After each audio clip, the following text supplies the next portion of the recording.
What really happened in the final days of Saigon, the capital of South Vietnam, as it fell to North Vietnam on April 30, 1975?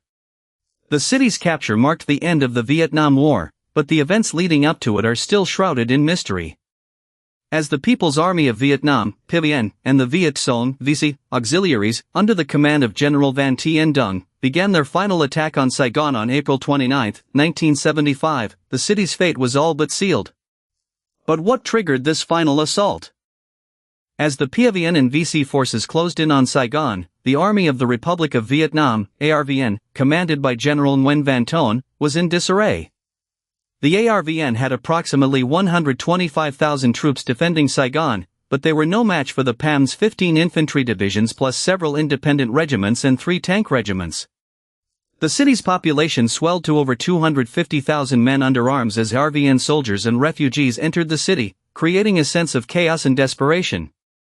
What was the turning point that led to the ARVN's collapse? The PAM's campaign, renamed the Ho Chi Minh Campaign on April 14, 1975, was marked by a series of swift and decisive victories. The PVN captured the major cities of northern South Vietnam at the end of March 1975, including Hue on the 25th and Da Nang on the 28th. The North Vietnamese Politburo cabled General Dung to demand unremitting vigor in the attack all the way to the heart of Saigon on April 8, 1975. What was the significance of this campaign, and how did it contribute to the fall of Saigon?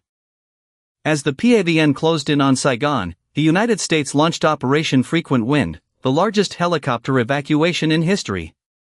The operation resulted in the evacuation of 7,000 people from Saigon by helicopter. But what about the thousands of civilians and U.S. personnel who were left behind? What was the fate of those who were not evacuated? The aftermath of the capture of Saigon ushered in a transition period under the Provisional Revolutionary Government of the Republic of South Vietnam until the formal reunification in 1976. The institution of new rules by the communist government contributed to a decline in the city's population until 1979. What were the consequences of the communist takeover, and how did it affect the people of Saigon? On July 2, 1976, the reunification was formalized and the Socialist Republic of Vietnam was established with the capital in Hanoi. The Vietnamese National Assembly renamed Saigon Ho Chi Minh City after Ho Chi Minh on July 2, 1976. What was the significance of this renaming, and how did it reflect the new government's ideology?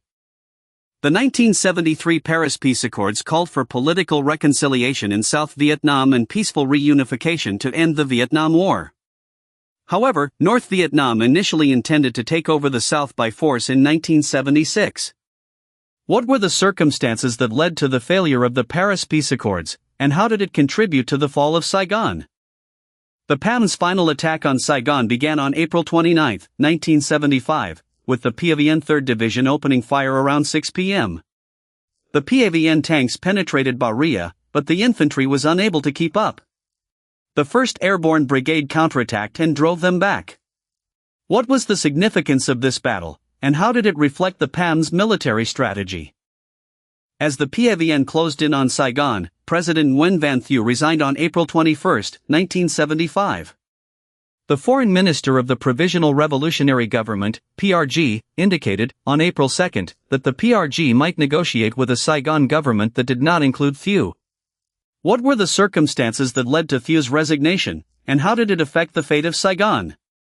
The ARVN 18th Division made a last stand at Xuan Loc from 9th April to 20th April 1975. The PAVN front line was 26 mi from downtown Saigon on 20th April 1975. What was the significance of this battle, and how did it reflect the ARVN's desperate attempt to defend Saigon? The PAVN occupied the important points of the city and raised the VC flag over the South Vietnamese presidential palace on April 30, 1975. The city was hit by PAVN rockets on April 27. What was the significance of this event, and how did it mark the end of the Vietnam War?